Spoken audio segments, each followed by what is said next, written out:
In this last unit here, we're going to start looking at logarithmic and exponential functions and the connections between those. The first thing I need you to do is go on the website there, print off the investigation. You sort of get an idea of what a logarithm is, how it relates to an exponential function, and some of the properties. Give it a try, check to see if you have the right answers. The answers are up there. And then we're going to sort of summarize what you kind of should have maybe seen a little bit. I won't go through everything, but just some of the big ideas. And so pause this for now, go try the investigation. So what you should have noticed is that exponential forms always take the form y equals a to the x. A is your base. So for example, 2 to the x, 3 to the x, 1/2 to the x. A could be any number except for 1 or a negative. The inverse of an exponential function is called a log function or a logarithmic function. And we've talked about finding inverses. We just swap x and y, and you can do that. Right? If you just switch your a and your x and your y positions, you get that equation. But that's not really a good format for us to work in. When we deal with functions, we always want it in the format y equals. So what we do is we take this exponential form and rewrite it as a logarithmic form.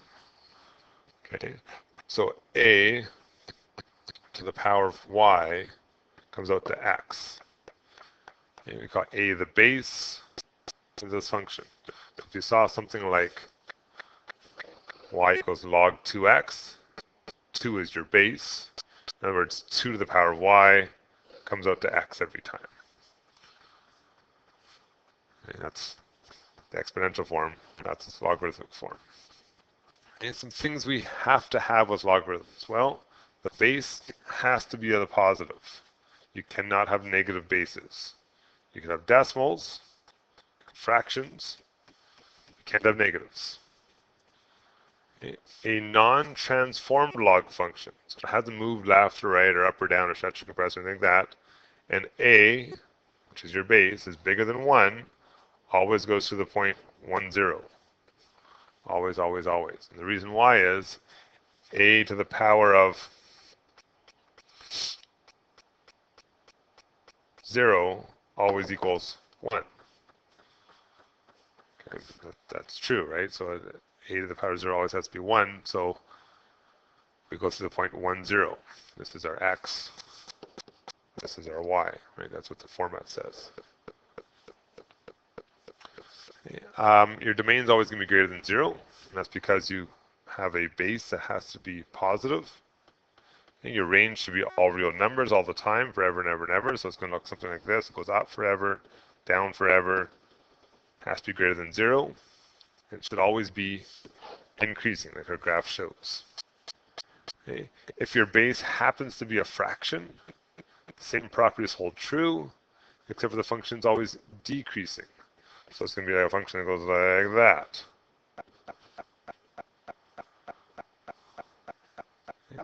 Logarithmic functions. What we want to do with logarithmic functions isn't so much worry about the graphs per se. There's lots of applications you can do with the graphs. We want to worry in this course more about the values of logarithmic functions, what we can do with them.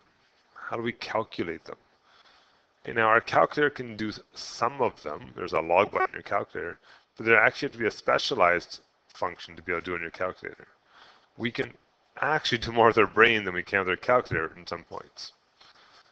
When you come across a logarithm, for instance, log 2 to 16, we read this as 2, that's my base, to the power of, I don't know, something, equals 16. Okay, so you can think of it as this way if you want to. 2 to the power of x comes out to 16. What's x? So if I think to myself, well, I know 2 to the power of 4 is 16, then that means that log 2 of 16 equals 4. Okay, it's kind of almost backwards. I got to think 2 to the power of this makes this. But when I try evaluating some of these, I'm thinking to myself, 4 to the what is 64. Now, if you're good at your numbers and mental math skills, you can do these pretty quickly in your head. If you're not, you're going to have to guess and check with your calculator. Use your exponent button. 4 to the 1, 4 to the 2, 4 to the 3, 4 to the 4. In this case, it's 4 to the 3, because 4 to the 3 is 64. If we try the next one, 3 to the what is 27. Well, that 3 to the 3 is 27. 10 to the what is 10,000? Well, that's 10 to the 4 is 10,000. We can do some messy things here. 5 to the what is root 5. Well, now I have to think about exponent rules. Root 5 is actually 5 to the half. If my bases are the same, my exponents are the same.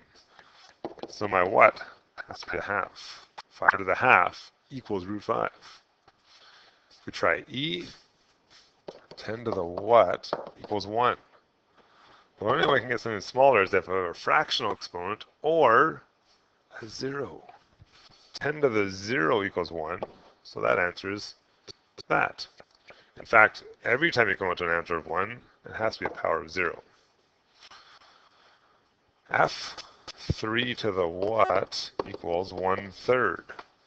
I made a number smaller. To make a number smaller, it's got to be a fractional exponent or a 0. Or, if you think about this, what do we know about base? Sorry, what do we know about fractions? I can write their bases with negative exponents. Right? 1/3 is the same as 3 to the negative 1. So if 3 to the something comes out to 3 to the negative 1, the something has to be negative 1. Okay? When you come across a fraction, okay, start thinking about negative exponents most of the time. You come across number 1, think about 0. If your number gets bigger, it's a positive, a whole number exponent. If your number is getting smaller, it's probably a fractional exponent, especially if it involves roots. Okay, that's it. Just introduction to this unit. Most of the lesson should have been in the investigation, so I hope you tried it. You are going to be tested on the basic graphs and look at the properties of things down the road. So you do need to know the properties from that investigation. This was more a summary and where we're going to go next with it.